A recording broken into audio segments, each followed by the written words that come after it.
ये प्रयास बढ़ाते समय भी हमको अहिंसा को ध्यान में रखना पड़ेगा।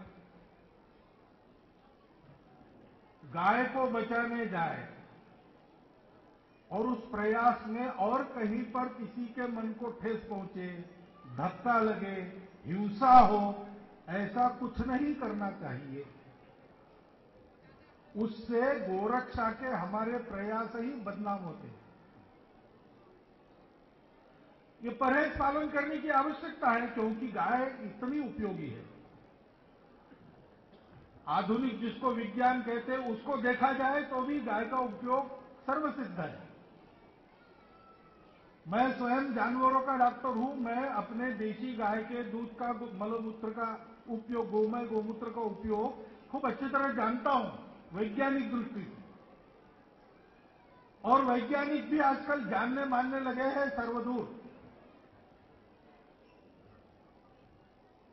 सामान्य जनों तक इसको मन में बिठाना और गो पालन शुरू हो प्रत्यक्ष। गौशालाओं में तो होता है, घर में गाय रखी जाए। शहरों में जहां गाय रखने की सुविधा नहीं है, वहां भी लोग गाय रख सकते हैं सामूहिक प्रयास करके। नागपुर में जहां मेरा मुख्यालय, जहां मैं रहता हूं, वहां एक स्वयंसेवक के घर गया। ऊपर तीसरी मंजिल पर फ्लैट था। भोजन के लिए गया था, दूध भी था, दही भी था। मैंने कहा कि भाई इसको थोड़ा कम करो। उसने कहा नहीं, ये कोई मिलावट वाला नहीं है, देशी गाय का और घर का है। मैंने कहा देशी गाय का है ये तो मैं मानता हूं, घर का कैसे हो गया भाई? तुम्हारा घर तीसरे मंजिल पर है, आसपास कई गाय तुम्हारे फ्लैट में दिख नहीं रही। मैंने नहीं, इस बिल्डिंग में हम जो 15 लोग रहते हैं, 15 परिवार, हमने सबने मिलके एक जमीन खरीदी है और हमारी गाय हम वहां रखते हैं। छुट्टी के दिन हम जाकर खुद अपने हाथों से सेवा करते हैं, बाकी दिन चिंता करने के लिए वहां पर सेवक रखे हैं, और वहां का दूध दही हम लेते हैं, वेतन उनको देते हैं, इसलिए ये घर का दूध है। अब ये रास्ता निकाल के वहां भी ये हो सकता है, अगर प्रत्येक व्यक्ति के मन में आ जाए। ये बात हम करें और इसमें लगते समय ध्यान दें कि इस प्रयास की सराहना बढ़े, इस तरीके से इसको करें। यानी हमको भी अहिंसा का पालन करके ही अहिंसा का प्रचार करना पड़ेगा। इसलिए गांधी जी साधन शुचिता की बात करते हैं।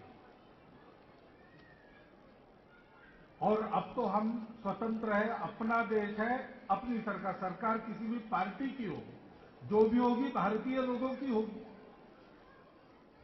तो अपने लोगों में तो इसका पूर्ण आचरण करने में कोई दिक्कत नहीं।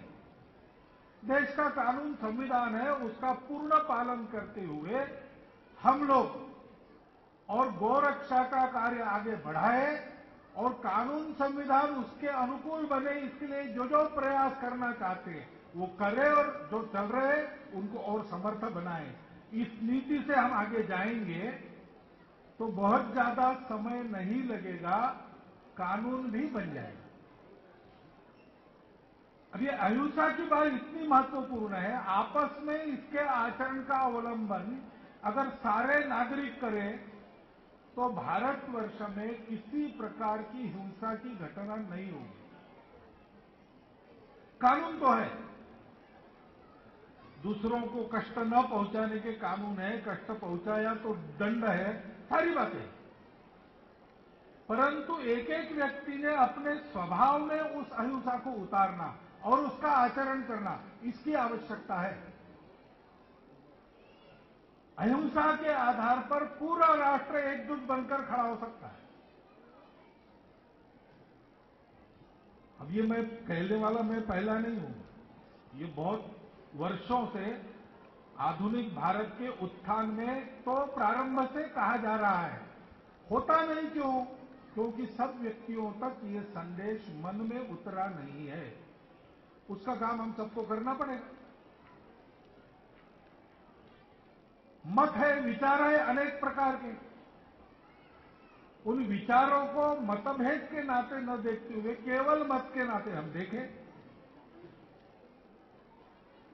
दूसरी विशेषता है अनेकांतवाद। वो भी अगर दृष्टिकोण सब लोग अपनाएं, भले वो अपने आप को जैन कहे न कहे, लेकिन ये समझ ले कि सत्य की पूर्ण अनुभूति एक से नहीं होती, अनेक लोग रहते हैं और सबकी अपनी अपनी अनुभूति मिलाकर और कुछ उसमें जो किसी के अनुभूति में नहीं आया, महावीर स्वामी जैसे दृष्टा पुरुषों के ही अनुभूति में आया, ऐसा सब मिलाकर सत्य होता है। इसलिए मैं जो कहता हूं वही सच है, ऐसा नहीं मेरे जगह मैं जो कहता हूं वो सच भी है, लेकिन दूसरी जगह का दूसरा व्यक्ति जो कहता है वो भी कुछ दम रखता है। मैंने कहानी सुनी, वो अधिकृत है, सत्य है कि नहीं मत पता नहीं, लेकिन ऐसे ही कार्यक्रमों में जाते जाते मैंने वो कहानी सुनी कि बाल्यकाल में महावीर स्वामी के मित्र उनके महल पर आए, नीचे दरबार था, उनके पिताजी बैठे थे, उनको पूछा कि महावीर स्वामी कहाँ है, उनका नाम उस समय महावीर नहीं था, कहाँ है, तो पिताजी ने कहा ऊपर है। अब 7 मंजिला वो भवन, राजा का राजमहल, ऊपर के मंजिल पर रसोई थी, ये सारा मित्रमंडल वहां चला गया, वहां माताजी थी रसोई में, उनको पूछा कि महावीर स्वामी कहाँ है, उन्होंने कहा नीचे है। तो बालकों ने पूछा कि अब सत्य किसका माने, पिताजी कह रहे कि ऊपर है, माताजी कह रहे कि नीचे है। तो माताजी ने हंस के बताया कि जहां पिताजी है वहां से वो ऊपर है और जहां मैं खड़ी हूं वहां से वो नीचे है, आप बीच की मंजिलों में जाकर तलाश करो। सत्य की बात भी ऐसी, हम जहां खड़े हैं, जिस प्रकृति में है, जिस परिस्थिति में है, उसमें से हम सत्य को देखते हैं और उसी को संपूर्ण मानकर चलते हैं, उसका अभिनिवेश अहंकार भी आ जाता है, इसके चलते आपस में झगड़े होते हैं। अब हमारे यहां इतने सारे विचारक, पंथ, संप्रदाय सब कुछ है, उसी की बात ले लें तो बहुत गहन अंदर उतरकर मैंने कुछ नहीं किया है, लेकिन जितना देखा है उससे मैं ये जान गया हूं कि दार्शनिक सारी बातों में भेद है, परंतु आचरण की बातों में सबका उपदेश समान है। यही बताया है, अहिंसा, सत्य, अस्तेय, अपरिग्रह, ब्रह्मचर्य, करुणा, ये सारी बातें बताई है सब ने। हमको उस पर चलना चाहिए। हम उन दार्शनिक मतभेदों में उलझ जाते हैं और अपना अपना अहंकार लेकर आपस में झगड़ा कर बैठते हैं, समाज विभाजित हो जाता है और कुछ होता नहीं। थोड़ा सहन करें उन मतभेदों को, क्या है, अपना अपना मत रखने का सबको अधिकार है, अधिकार या स्वाभाविक बात है।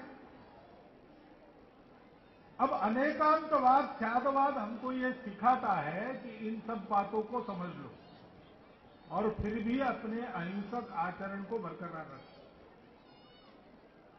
और करुणा की बात, करुणा तो धर्म का अविभाज्य घटक है।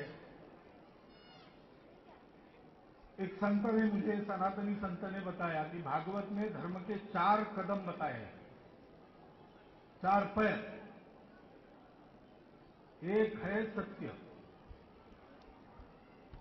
अब सत्य की कठोरता सहन कैसे करें, सत्य की कठोरता का आचरण कैसे करें, तो दूसरा है करुणा। करुणा की छन्नी से छनकर जो सत्य आता है उसका आचरण धर्म को बढ़ाता है। एकनाथ महाराज चले रामेश्वर, काशी में गंगा लेकर चले और जाते समय अकाल वाला प्रदेश लगा, वहां एक गधा जमीन पर गिर गया था, पानी के लिए तड़प रहा था, तरस रहा था, पानी नहीं मिला तो मर जाएगा ऐसी हालत थी। वो जो कावड़ गंगा की लाई उन्होंने गधे के मुंह में डाल दी। लोगों ने कहा कि ये क्या किया आपने, अधर्म किया, पाप किया, वो रामेश्वर के लिए गंगा। एकनाथ जी ने कहा यही मेरा रामेश्वर है। अब शास्त्र का सत्य तो यह काशी की कावड़ रामेश्वर के वहां शिवलिंग पर डालनी है, ये सत्य है, परंतु बीच में जो जीव तड़प रहा है उसमें भी भगवान देखो और उसकी प्यास पहले बुझाओ, ये करुणा सिखाती है। और समाज खड़ा होता है सत्य के करुणायुक्त आचरण से। बिना करुणा का सत्य समाज को खड़ा नहीं करता, इसलिए करुणा। तीसरा उन्होंने कहा शुचिता, पवित्रता, और चौथी बात कही तपस्या, जो अत्यंत पराकोटि का अपरिग्रही आचरण है, वो जीवन में लाने के लिए कितनी बड़ी तपस्या कर आदमी तप जाता है। आदमी को अनेक प्रकार के कष्ट सहन करने पड़ते हैं, और अपने कष्ट सहन करने से दूसरों के कष्ट बढ़ न जाए, इसकी भी चिंता करनी पड़ती है। आपने बताई कहानी। अब ये चारों बातें महावीर स्वामी जी के उपदेश में और जीवन में हमको दिखती है।